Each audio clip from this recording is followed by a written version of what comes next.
Alrighty, well, happy Tuesday. We are moving on to our last topic, and we'll definitely be able to get through it all today. So Thursday, let's just plan for more group project work time. Um, Actually, I've got a meeting I have to be at that goes till, I think it goes until 2, so I probably won't make it here right on time. Probably be here about 2:30 or so. But maybe just meet over at the my office in the CIS building if you want to chat on 411. I think that goes till 2. I got double booked again. Yeah, but we'll talk about ethics today. It's our last topic. This one's not out of the textbook, and it'll actually be super weird because I have a PowerPoint, which is I don't usually do these things because I never enjoyed being read to as a student, so I have gone absolute far as possible away from PowerPoint and don't use them at all, which they might be helpful every now and then if you use them right for just here's the topics to kind of follow through. But again, it's okay. So we'll talk about ethics, and then next week, 416, 418, we'll have group project work time for lecture. We will have one last lab. I didn't have a new lab for today because sorting is really boring as a lab exercise, and we basically did that already with the search trees, writing our custom classes. So we'll have one last lab on 416 on ethics. It's a quick little actually writing assignment. Again, it's a little bit different. We've been strictly code for a whole year now between the two classes, so it'll be a little change of pace. But it should be a lot of fun. It'll be really interesting. And this is a super important topic. You'll hit this again in other classes later on in your program. And this is actually one of the things that our accreditation body requires of us to teach ethics, which is a good thing. I'm actually pretty happy they include that. You can't have an accredited program if you don't teach ethics, because you don't want to end up doing bad stuff. So that's what we'll talk about today. I won't plan on meeting for lecture on 411. I'll hang out in my office. I'll be there a little bit late. If you got issues or questions about the final project, again, that we do need to pair up for that one. So if you haven't found a partner yet, I did add a new discussion forum. You can go post in the discussion forum if you got to find somebody. I think we've got an even number of students now. It might be 11, so there might be one group of 3, but I think everyone else will be pairs. But I think of the 11, I think one of them actually just stopped attending. I'll double check. But that's all we got till the end. And then 423, we'll do our group project presentations at 3 p.m. So instead of a final exam, you'll present your group project, go ahead and give it a run, show us your results, might have a question or two about the code. That should be a lot of fun. And then as a reminder on that, let me pull that one up here for the final project, right? A good portion of these points come from having 10 or more Git commits, substantial commits, more than just change one line of code here, add a comment. I've had people try and slip those by. So this is your incentive and points to start working early. You don't have to have everything finished, right? You want to do this piece by piece by piece. You can actually build it out part by part by part if you kind of follow along. Let's build part 1. And this can take a couple different commits. Let's work on part 2. This can take a couple of different commits. Let's do part 3.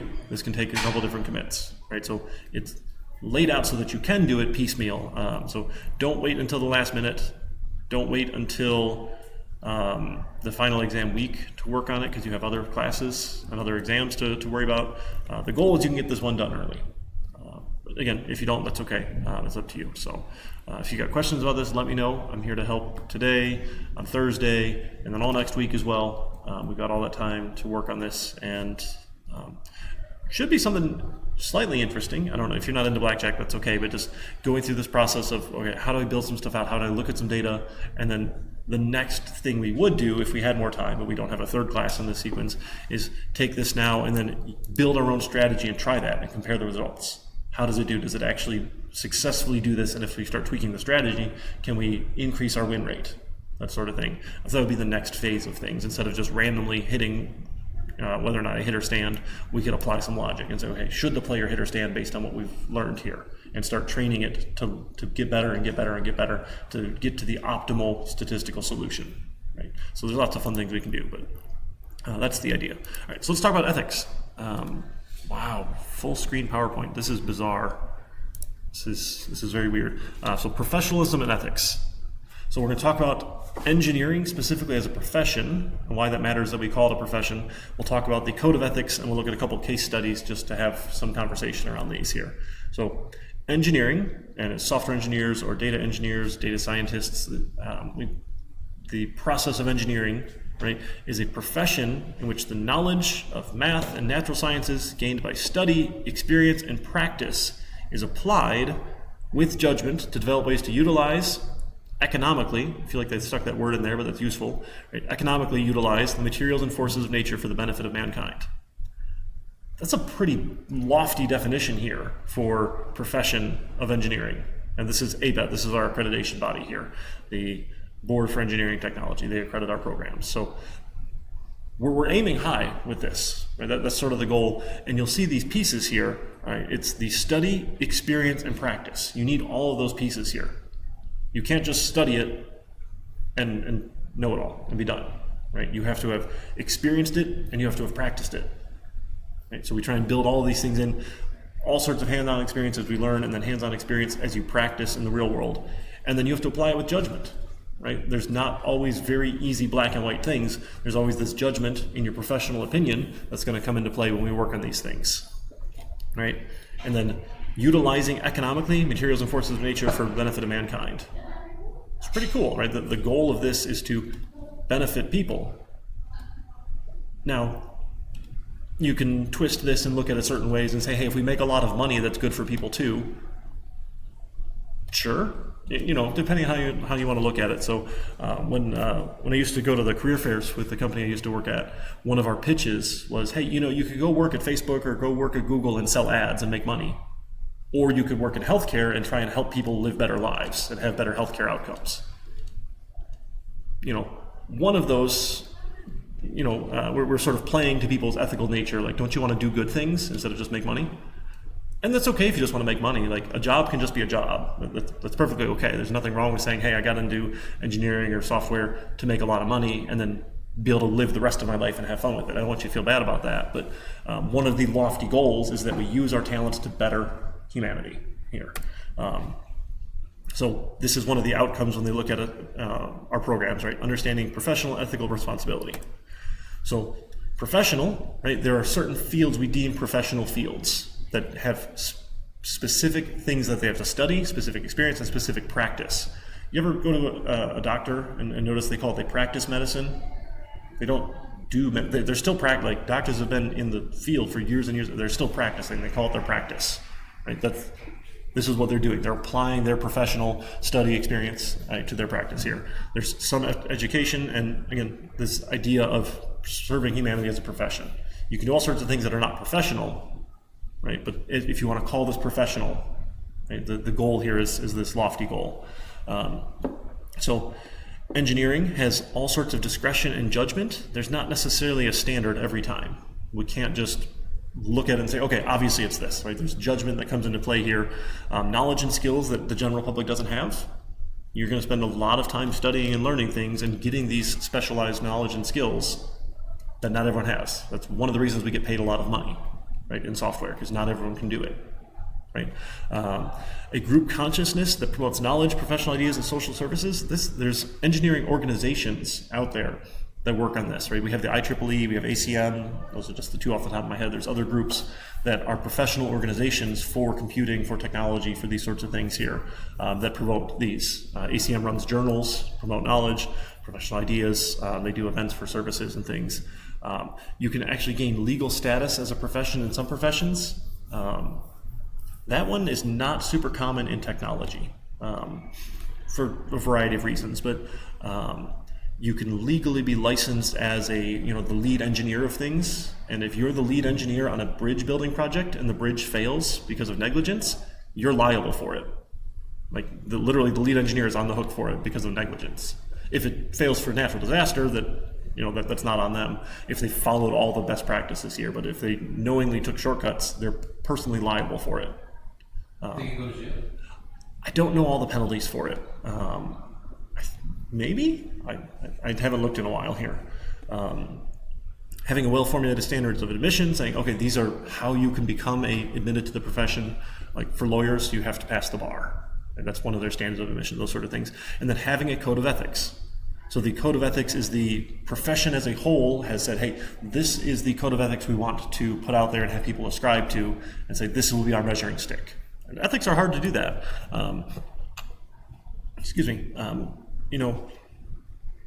it's interesting to think about engineers specifically having code of ethics because people like attorneys or doctors, they deal directly with their clients every day, right? If you're practicing, you're working with the beneficiary of your service. For engineers, when we build technology, you rarely ever see the people who use your app.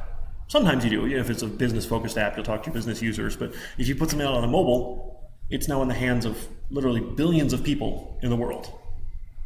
And you're never going to see, 99.99999 whatever, tons of % of the people using your app.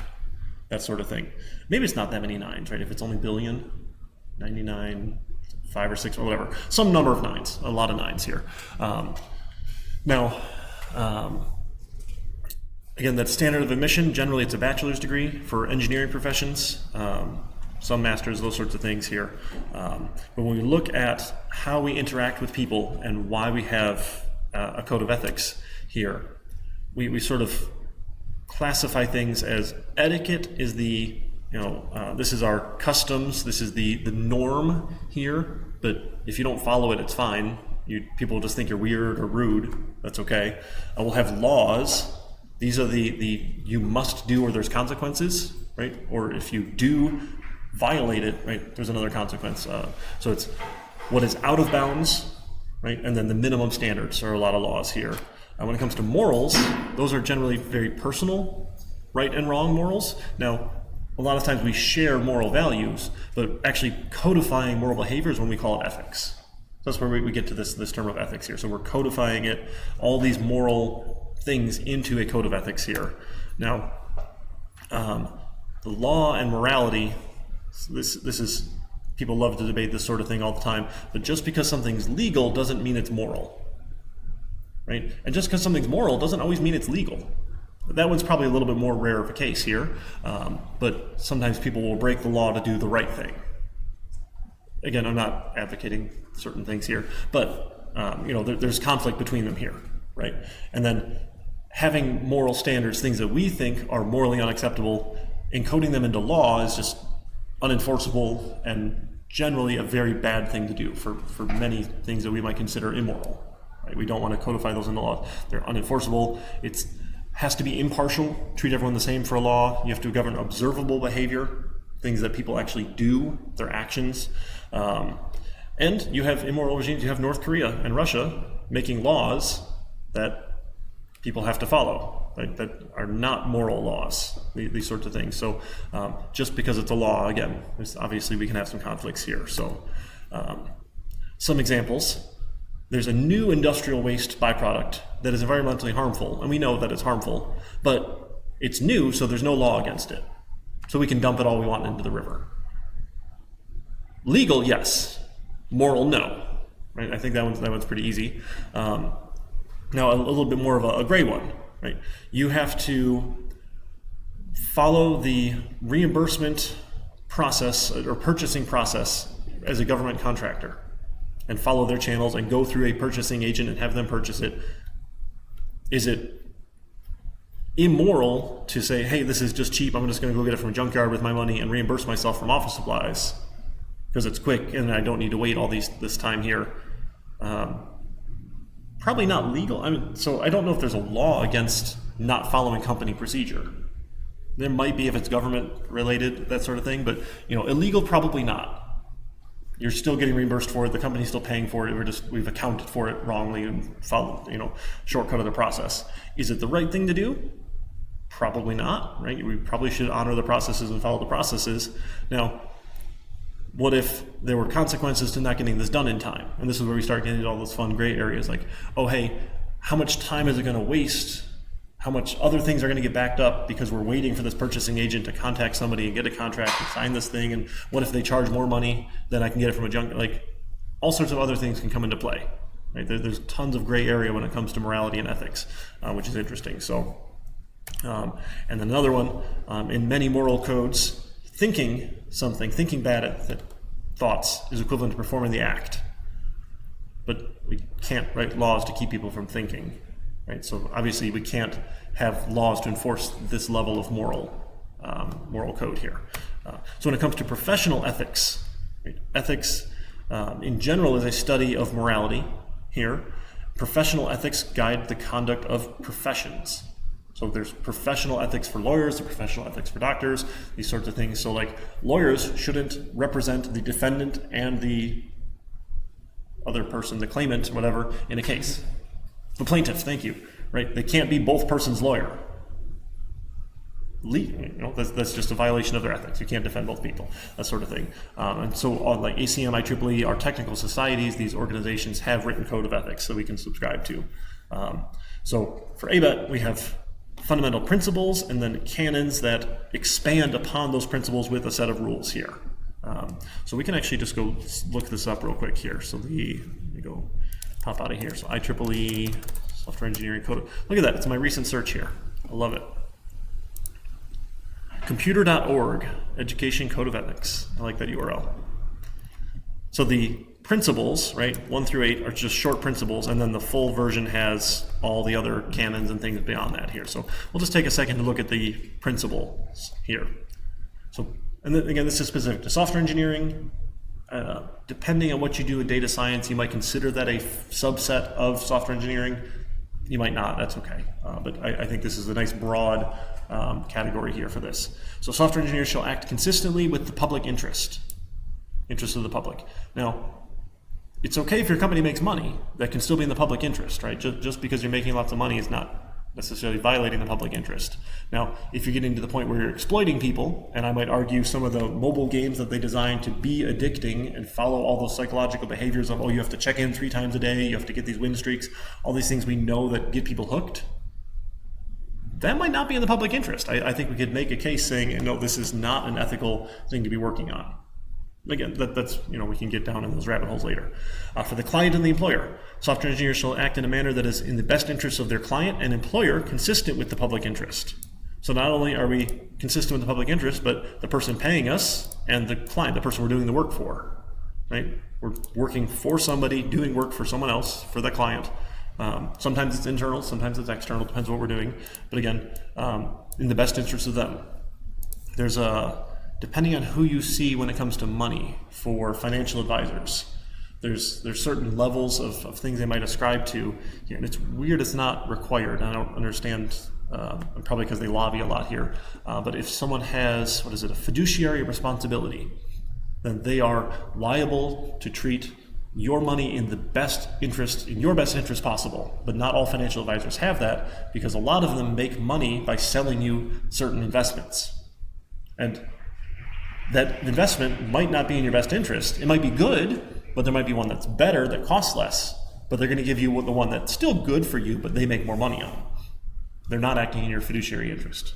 So that was an interesting thing that's been going around. So anyway, in the interest of your client and your employer, for the product, software engineers shall ensure that their products and related modifications meet the highest professional standards possible. This is really, really lofty, especially when I get to harp on unit tests and any sort of level of testing here, right? Like the highest professional standard would be we test everything. Most of the time, we can't do an exhaustive, we've tested every single little edge case out there, and we could go crazy doing that. There just isn't always time. We're going to test the common things here. And is that the highest professional standard? We've covered what it should do, right? There's all sorts of things that people can break and do by making it do things it's not supposed to do or taking advantage of those features. And what's tricky. For judgment, software engineers should maintain integrity and independence in their professional judgment. I like this one, right? We have integrity and independence in our professional judgment. Just because we're getting paid money doesn't mean we sign off on something that's not right. Right? We need to have integrity and be independent in our judgment. I love this one. In terms of management specifically, software engineering managers and leaders shall subscribe to and promote an ethical approach to the management of software development and maintenance. Some of the canons or like supporting principles piece of this here we'll get into are really good. And I like this one a lot because you don't see this very often that I can tell. No, thank you. Where is it here?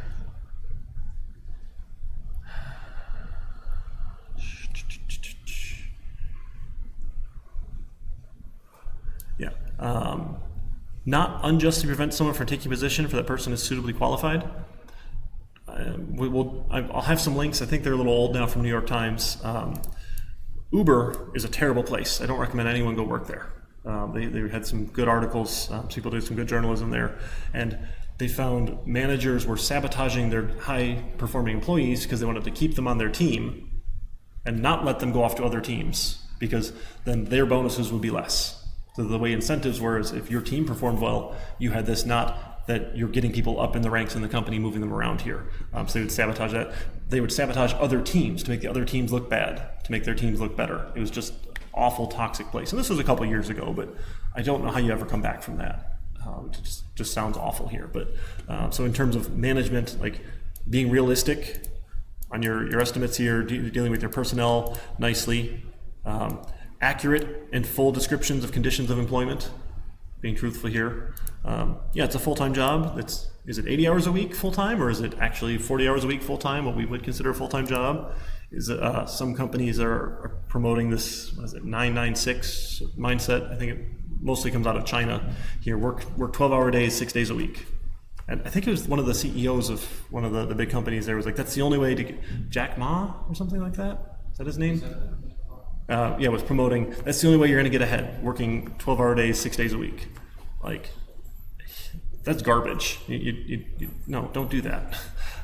So those sort of things. So the code of ethics here for management, I think, is nice specifically to call that out. And the professional, advance the integrity and reputation of the profession, consistent with the public interest. This is my don't be a hacker or a black hat hacker. Like, everyone looks down on us because of all the viruses and nonsense and crap that gets out there on the internet, and people just ransomware, all that garbage. You're not a professional if you participate in that, right? You're just a terrible person, and that's awful. For your colleagues, you should be fair and supportive of your colleagues. It's really cool. We put that in our code of ethics, right? And then for yourself, you participate in lifelong learning regarding the practice of their profession and promote an ethical approach to the practice of the profession. You don't get into software unless you love learning things, because it's always changing all the time, which is great. Right? It's gonna always be fresh and always new things to be working on, which makes it interesting. It's not just going to be you doing the same thing for 40 years. That sort of nonsense. So this is the code of ethics here. This is, I believe, was joint between IEEE and ACM, but I forget. Yeah, IEEE ACM Joint Task Force on software engineering ethics and professional practices. So this is pretty cool. So we'll use this in our lab exercise to support an ethical statement based on the code of ethics and support it here. Would we participate in this or not? And this is how we're going to defend it here. So that goes through most of those here. Let's see. I'm using PowerPoint. It's super weird. I feel uncomfortable. Okay, so to settle conflicts, it's relatively easy if something's factual, right? Here's the fact. We can tell yes or no very easily. If it's an application, it's a little bit harder. Conceptual of, hey, let's just think about it here, it's even harder. And then strictly just a moral issue, we might not be able to settle a conflict because I might think it's right, you might think it's wrong. You might think it's right and I might think it's wrong. Right? Those are super hard to settle here because they're very abstract as we go. So should drivers be allowed to speed? We have the ability in cars to stop them from going faster than the speed limit. Right? We've had that ability for years and years and years. Like trucks have had governors forever. Right? And now we actually have smart technology and it could adapt to the speed of the road that you're on and not let people speed. Should we let people speed and break the law? Yeah? I mean, so what if it's an emergency? What if hey, I'm trying to drive my kid to the hospital and they're injured and my car won't let me go more than 45 miles an hour? That could impact their health here because I'm not being able to break the one law. So that idea of just because it's legal or illegal doesn't mean it's right or wrong. You can have some conflicts here. So if we get a little bit closer to a definition, speeding without adverse driving conditions is going more than 70 on the freeway, although 75 now is the speed limit on some freeways. Or if there's adverse driving conditions, speeding is technically the speed that will cause an accident. So if it's snowing out and you're driving 70 on the freeway, you are speeding because you're very likely to get in an accident driving 70 in the snow. Right? We live in Michigan. We're going to learn how to drive in the snow. It's not hard, I promise. You just go a little slower and everyone gets there. I don't know why it's such a big deal. So applying it to an actual case. So the road's slick from light rain. Is he speeding when he skids off the road traveling 55 miles an hour? Was that speeding? It's unsafe. Yeah, it caused an accident, right? So technically, yes, right? Sure. Now, how about some more facts here? I got stopped for speeding. Which was wrong, my speedometer or the police radar gun? Well, we could run some calibration tests and find out pretty quickly which one's right or wrong, right? Right, dealing with facts versus application versus conceptual versus moral. You can see they get easier and easier the more facts we have, right? The closer we get to a concrete fact to settle here. So some ethical issues, conflict of interest. We have to fill out disclosures every year to say who I make money from or if I have outside employment or these sorts of things, because suggesting U of M give money to someone that benefits me is a conflict of interest. Because why wouldn't I suggest the company that gives me money versus a different company, a different competitor, right? We don't oddly have good laws around our federal employees and conflict of interest in Congress and these sorts of things here, where they get to invest in stocks and make money off the market here with all their insider. Okay, sorry, going down a rabbit hole. But conflict of interest, so that's a pretty easy to say ethical issue that people should step back from, right? You shouldn't be in charge of making decisions if your money's on the line here, right? For whistleblowing, this is if you think something bad is happening and you've told the management about it and they ignored you, what happens next? You can go through a legal process to inform the state or the feds or whoever it happens to be here for this, to be a whistleblower. There's actually, I forget who it is, different companies offer money here as a whistleblower, and the SEC, I think it was the SEC, largest whistle. Did you see what happened to the whistleblower? No, I've tried following it a little bit. Oh, that's right. Apparently he died, but he was definitely the Boeing whistleblower. Yeah, he's unexpected, right? Yeah.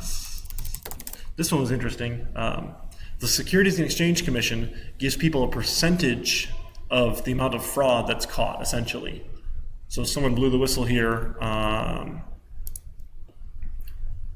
$4 billion in fraud, ill-gotten gains and interest. So between 10 and 30% of it. So this is their encouragement to get people to be a whistleblower and turn people in for fraudulent, illegal activity here as a whistleblower. We also have laws and protections around whistleblowers and retaliation, right? If you tell someone else the company's been doing a bad thing and ignored you, they're not allowed to fire you. Don't know why you'd want to keep working there, but again, it's nice we have these sort of protections, or at least they have to pay you lots of money and all sorts of stuff here.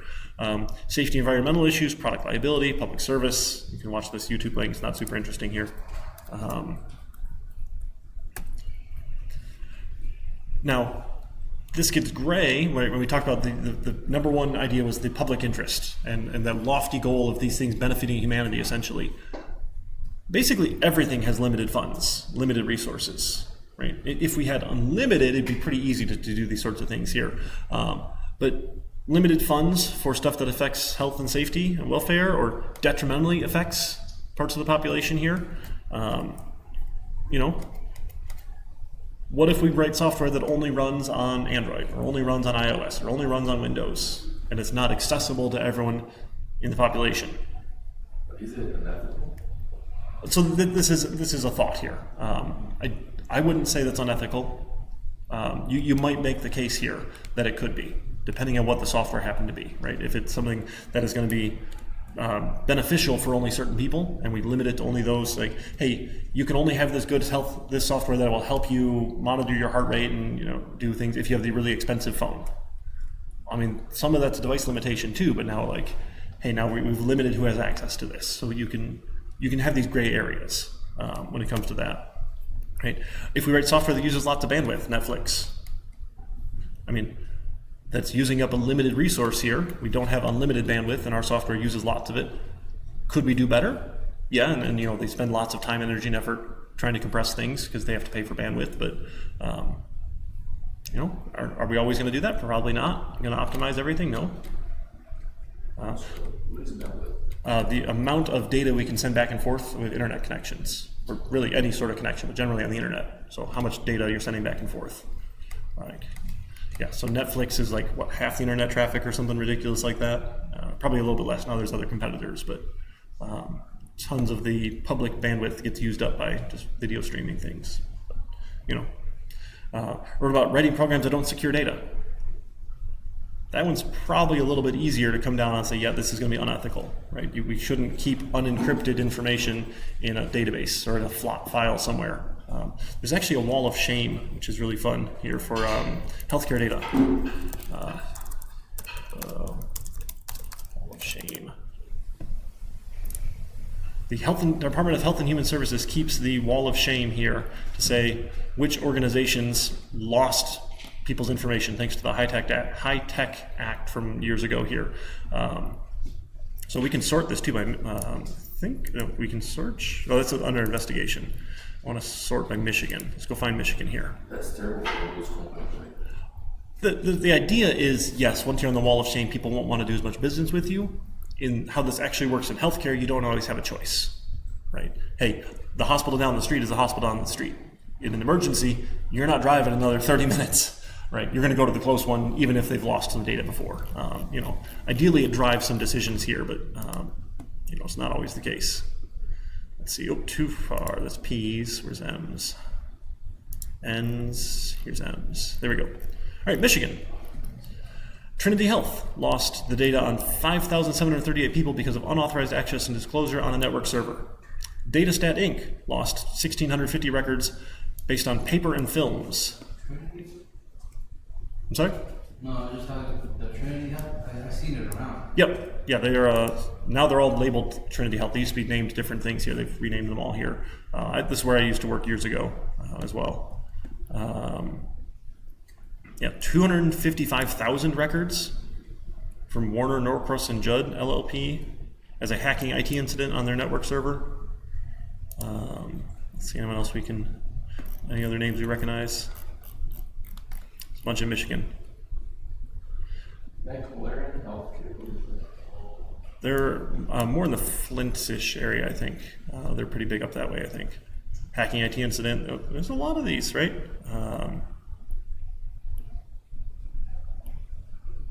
Another Trinity Health, this was 45,000 over email. You shouldn't have 45,000 records in any sort of email. This is nonsense. But yeah, so this sort of thing. University of Michigan? Yep. Oh, that was recent. Don't you remember the start of fall semester? Oh, yeah, last year. Last semester? Yeah. When they took the network down and didn't tell anyone why. Oh, it just had to take the network offline. I don't know if this was the actual incident. No, it doesn't say. No other info. Oh, no, this was from 2022, so it's not even the most recent one. Not even the most recent, but this sort of idea here. So not securing data is big, right? And it's not hard to do with modern encryption libraries and these sorts of things here. Turns out people are the common flaw here. So even if we're encrypting something, if someone gets my access because they've hacked into my computer or I clicked on the wrong thing, it said, hey, click here for free pictures, and you click there, now they've got access to all the things I have with my permissions, and that's a bad thing. So again, security is actually very human factor related, which is interesting. You can talk to any of our cyber profs. There's all sorts of good technology stuff we can do too, but if someone who has the keys gets tricked, you still lost the stuff, no matter what you did. So it gets to be tricky. All right, sure. This one's a very specific, detailed one here, not super interesting because we don't build guardrails, but essentially if you're going to build guardrails, look at the roads and see how often do cars go off the road more often than not. So we can look at and actually bring it down to facts here. So 20 cars a day in a 2-lane mountain road, 1% encroachments per mile per year versus the 4-lane highway with 3 encroachments per mile per year. Right? One of them has many more accidents and guardrails will save more lives. We can pretty easily get some facts off that here. Now it sucks not to put guardrails on the mountain lane road because if you fall off, you're basically dead. Versus the highway, if you go off the highway, you got a decent chance of not dying, but just there are more accidents, so it will save more lives to put them here. That's sort of so you can break those down. This is not giving credit. This one's kind of silly here. Saying, hey, I didn't credit them in the design, and we go back and say, hey, in our ethics reference here, you should be truthful in all your statements. not giving credit to someone, not being truthful, those sorts of things here. Oh my goodness, so many of them here. You work as a defense contractor and you review work of the subcontractors. You see that the subcontractors have made excessive costs, time delays, or substandard work here. You tell your management, and your management says, no, go away. And they even put a warning in your file for being a troublemaker. Do you have an ethical obligation to report this, or is it just the ethical right that you can do this if you want to be covered by the Code of Ethics here to consider the change of policy here, or report the concerns? And you go through and you look at, okay, hey, we have to see what's happening here with some of these here. And it doesn't impact public health or safety, but it isn't extra funds. So yes, it's wrong because it's using extra funds here. It's not a health or safety issue, so there's no obligation to report here. But if you want to continue it, you have the ethical right to report it as a waste of funds. Right? So generally when it comes to health and safety, it becomes an obligation to report things, right? In terms of our professional code of ethics. We can't just say, not a big deal. But waste of money, maybe we can look over it. Not the worst thing in the world here. Gets to be interesting. So you don't have an ethical obligation, but you have the right to if you want as a matter of your personal conscience. So, excuse me, resource allocation, this is recyclables. All right, that was our slideshow. Lots of fun. So, and I think we looked at this just a little bit here. There's the moral machine. We'll play with this for the lab next Tuesday. As we look at self-driving cars, this is always a hot topic here. What do we program self-driving cars to do? Right? If the car detects that the brakes failed and it has to go one way or the other, should it kill the pedestrians or should it prioritize the safety of the pedestrians and kill the people in the car? Again, assuming that we know these things are givens because they're going fast enough.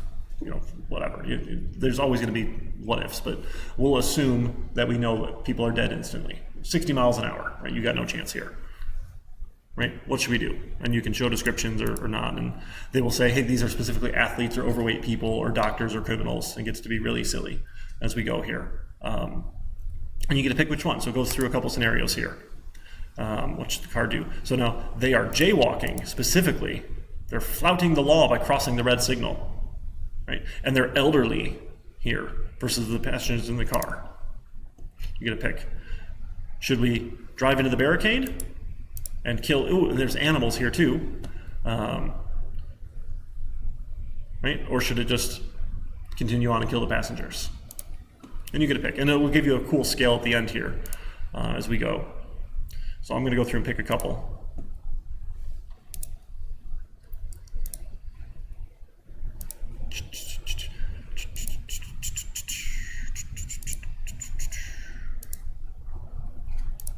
All right, so here's my results. So did you prioritize saving more lives or not mattering at all when it came into that? So the way my votes went down for this case here was this, and this is on average how other people vote here. Protecting the passengers versus protecting pedestrians here. Where did that land? Upholding the law. Does that matter or not matter? Should we run people over because they're jaywalking? Can the car detect someone was jaywalking and go through the side that shouldn't have people there and it's their own fault for being there? If you want to go that way.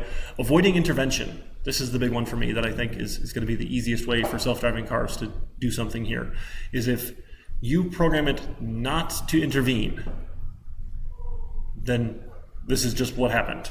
Right? If you start adding interventions, then you have to start caring about all those other things here. Where am I intervening? Am I going to this way or to this way? Am I killing the people in this crosswalk or this crosswalk? Or am I driving? That gets to be a lot harder. So the non-intervention is just my personal favorite here because that makes this really easy to decide. Hey, the brakes failed? The brakes failed. Okay, that's it. We're not going to do anything special. We're not going to try and avoid anything because then I have to decide what is the best thing to avoid. Right? Gender preference. Apparently, I prefer females. I'm just going to go straight every time. Just randomly generate these things here. Species preference. I apparently preferred pets. I will save pets over people. Okay, maybe that one's easy enough to say, okay, don't run into people. And then if it's a dog, it's fine. Age preference. I preferred younger people, apparently. Can your self-driving car detect, hey, are we going to run over an old person or are we going to run over a child? And which one should we prioritize running over? sounds really awful to say that out loud. I apologize. Fitness preference. Should we run over the fat people or run over the athletes? Why is this even a thing? But they throw it in here for discussion. Should we run over the lawyers and doctors, or should we run over the criminals? Because obviously you can tell who a criminal is versus who a doc. Okay. But this is fun. So we'll go through this, write a little write-up on this, as long as a little case study on a Uber case, because Uber is just awful people, and I like to make fun of them for being terrible. So it's New York Times, Uber, gray ball. I think this was it. I gotta find the link here. I think this one was it here. Yeah. So we'll talk about it for a minute here. For the lab exercise, we'll be deciding what we should do with this project if we were tasked to work on it here using our code of ethics. So this tool called Grayball was an internal tool they used, and it actually started off as a way to protect drivers in Europe from the taxi cab unions, or mafia, whatever you want to call them here. They would actually use Uber to call drivers and then beat them up for driving Uber and not driving with their taxi cab union.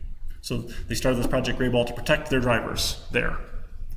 Turns out when cities in the US, maybe even North America, but specifically the US, started cracking down on Uber and saying, hey, you can't start an Uber service without going through the proper processes, like in whatever, I forget cities, was it Texas or Florida or somewhere? Someone at Uber was like, oh, hey, we've got this tool here that stops people from getting Uber drivers to show up. What if we just don't let police officers call Ubers so they can't give them tickets for driving an authorized taxi service? I have an idea.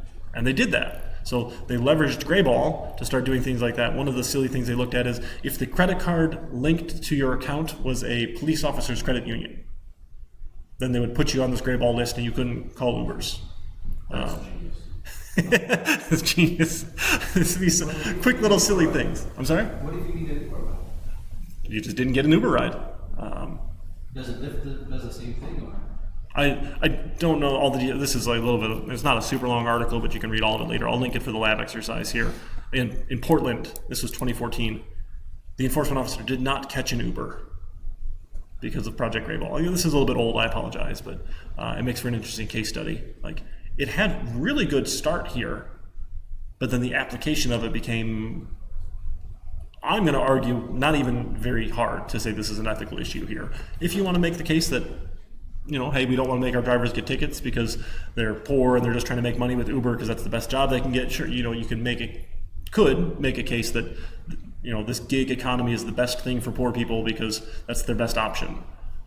And companies like this will make that case that it's good for poor people to have crappy jobs like Uber driving that don't give them benefits because they can set their own schedule. Look how amazing that is. They can work in the hours they want to. Yay. It's kind of unethical. It's what? Unethical. It's to some extent. Yeah. So, and these are the tough things, and this is why it's a very gray area here. So we're going to take this idea here and say, hey, you were tasked to work on Grayball phase 2 in the US here. What do you do? Right? Use the code of ethics, and what do you do? So that's what we're going to do for the lab exercise. We'll play a little bit of the moral machine, try to make some decisions here, talk about what we would do with a self-driving car using our code of ethics. Right? It's probably pretty easy to make a case that we should program it to minimize the loss of life. Now, how many of you, and it's okay if you don't raise your hand, would get into a car that will kill you on purpose to avoid a crowd?